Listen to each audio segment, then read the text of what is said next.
Hi, my name is Richard Brooke and I lead the Human Givens College workshop on working with troubled and troublesome teenagers. Now I guess if you're watching this, you're asking yourself whether the workshop would be a good investment of your time. So let me give you a little flavour of what you can expect if you decide to come along.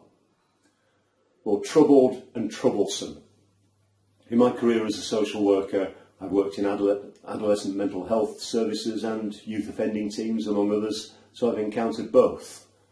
And many who are both. In fact, some people would say that being troublesome is just a particular way of being troubled.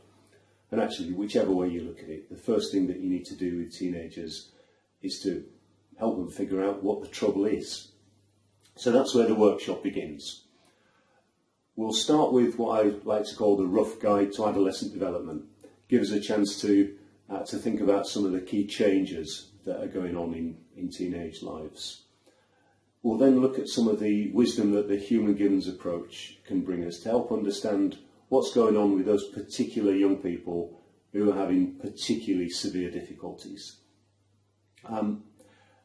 You'll have a chance, if you wish, to use a new kind of assessment model to look at a particular young person that you're concerned about and maybe generate some ideas for how you can help them. Now at this point, it's really important not to get so carried away with our desire to help that we forget to take the young person with us. Anyone who works with teenagers will know that the only pace you can work at is their pace. So we'll look at some of the powerful reasons why, with teenagers in particular, it is so important to take a respectful stance, to listen and to be patient. I remember that the first time I really learned about listening skills, I was working in an adolescent mental health service and I got lots of opportunity to practice then. And I needed it because listening isn't nearly as simple as it might sound. So we're going to spend a bit of time looking at some of the key techniques. Actually, key is quite a good word to use there because by the time teenagers come to our attention, often they've gotten themselves into some very complex difficulties that can take time and skill to unlock.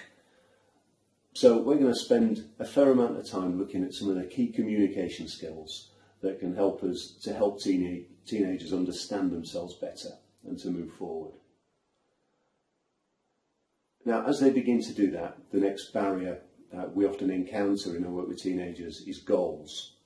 And we all know that goals are essential to keep momentum in life. And in a therapeutic context, no one ever made much progress or was committed to doing things differently without a sense of purpose that's encapsulated by goals. But teenagers are so often sick of being given goals by other people, or they just don't see the point of them, or they're not willing to embrace something in their life that might just as well lead to another failure as to a new success. So goals is a door that we have to unlock, and we'll spend a bit of time looking at techniques and ideas that might help you to build your repertoire in how you can do that. After all that, we will have a well-deserved lunch and refresh ourselves for a very practical afternoon. Now, the Human Givens approach is a strengths-based way of working with people. So we'll begin the afternoon by looking at our young people's strengths and resources. And sadly, even this isn't quite as simple as it sounds, because many troubled young people find that their resources are locked away out of reach. So we'll look at some of the ways that we can help them generate hope. Now, what we want is to build in young people a real genuine sense of resourcefulness. Not something flimsy that can just be, blown away by the first setback, but a real authentic and substantial sense of their strength and their capability. And there are some particular skills that we'll look at for helping us to do that. Now, with all that in place, what started out looking quite complicated might now begin to look much simpler. And there's a very simple slogan that says, if you want things to change, do something different. It's just a matter of agreeing a strategy. So we will then spend the rest of the afternoon looking at a way of helping teenagers to build solution behaviours, to do the things that will make a real difference in their life. But here it is so important that as adults we don't start trying to be the boss. Teenagers seem sometimes immune to good advice. I remember as a parent with teenage children, the best of my advice could hardly get them to put a coat on when it was raining. So in a therapeutic sense, we have to be able to go at the teenager's pace and let them build their own solutions, find their own ways, find their own methods. And we'll look at some ways that we can help teenagers patiently to do that. It's a matter of seeing ourselves more as coach than instructor.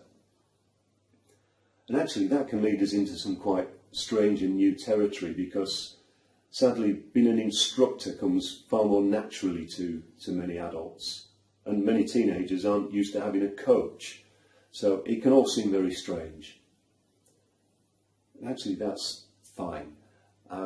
It doesn't matter to me if people coming on the workshop find some of the ideas a bit challenging, or if it pushes you outside of your comfort zone, because, bottom line, we're not doing this for ourselves, we're doing it for them. I've seen a lot of practice over the years, including my own, that has been well-intentioned, sincere, well-planned and ineffective.